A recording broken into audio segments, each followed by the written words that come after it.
Merci de votre fidélité. Faut pas nous prendre pour des pigeons chaque jour. 12h, 14h. Et on parle du TAFTA jusqu'à 13h.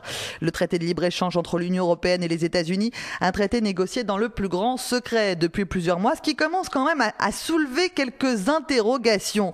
Faut-il poursuivre justement les négociations sur le TAFTA 0826 300 300? Nous sommes toujours en compagnie de Jean Arthuis, député européen UDI, ancien ministre de l'économie et des finances, et Patrick Messerlin, professeur de sciences économiques à Sciences Po. Messieurs, dans quelques minutes, je reviens vers vous pour vous poser quelques questions, mais d'abord, c'est aux auditeurs de Sud Radio d'avoir la parole et nous accueillons Maxime de Nancy. Bonjour Maxime. Bonjour à vous, bonjour à vos deux invités. Bienvenue sur notre antenne, cher Maxime. Alors, le TAFTA, faut-il poursuivre les négociations? Très clairement, ma réponse, c'est non. Non, faut tout de suite arrêter. Alors pourquoi? Parce que je vais essayer de parler un petit peu techniquement, puisqu'on est en présence de Jean Arthuis qui a l'air de bien connaître les traités européens, puisqu'il est en faveur du fédéralisme, donc j'espère pour lui qu'il connaît bien les traités.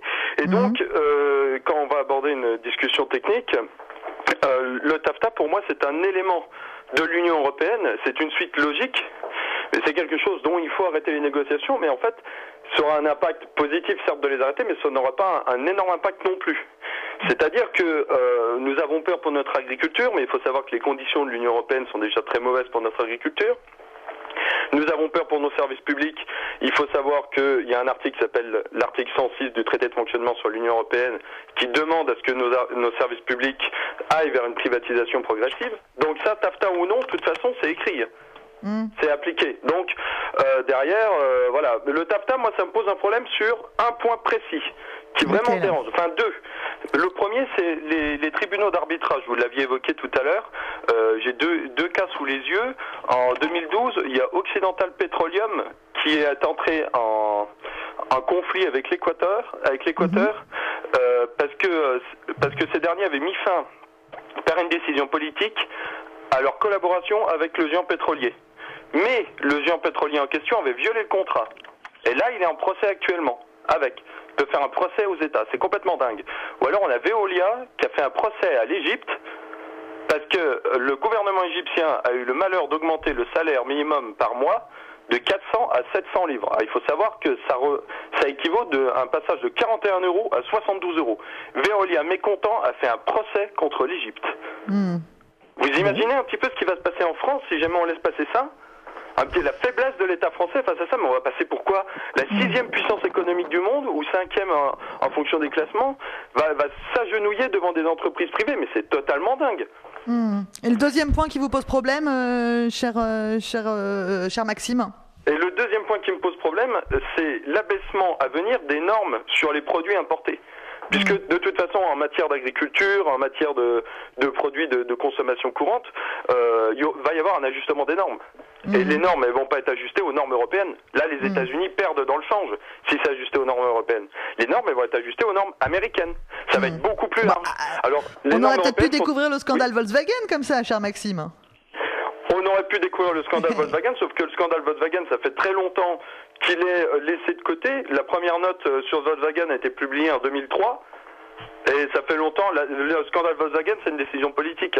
À mon sens, je peux pas me permettre d'affirmer ça à 100%, mais à mon sens, quand les faits sont devant nos yeux, qu'on sait qu'il y a Volkswagen, Audi et Skoda, il y en a une quatrième qui va être annoncée dans les prochains jours parce qu'ils utilisent le même moteur, je crois.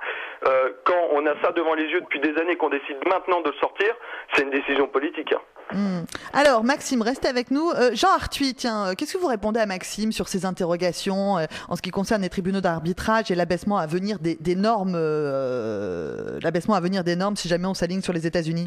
Alors, les tribunaux d'arbitrage, le recours à l'arbitrage a été développé dans des périodes où un certain nombre de pays qui étaient émergents, qui étaient en voie de développement et qui avaient des systèmes judiciaires dont on pouvait penser qu'ils manquaient d'indépendance.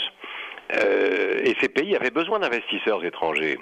Et donc ces pays ont accepté, ont même été très favorables à ce qu'il y ait de l'arbitrage en cas de litige, faute de quoi les investisseurs étrangers ne seraient jamais venus. Dans le cas qui nous concerne, c'est-à-dire entre les pays de l'Union européenne et les États-Unis, on peut dire qu'il y a en Europe des systèmes judiciaires dont l'autorité n'est pas contestée.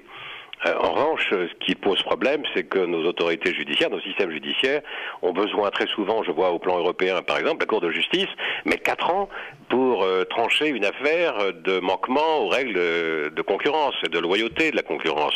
Donc, qu'il y ait de l'arbitrage, moi ça ne me choque pas, car il s'agit d'accélérer, et les systèmes commerciaux ne peuvent pas s'accommoder de durées aussi longues. En revanche, nous sommes à l'heure de la mondialisation.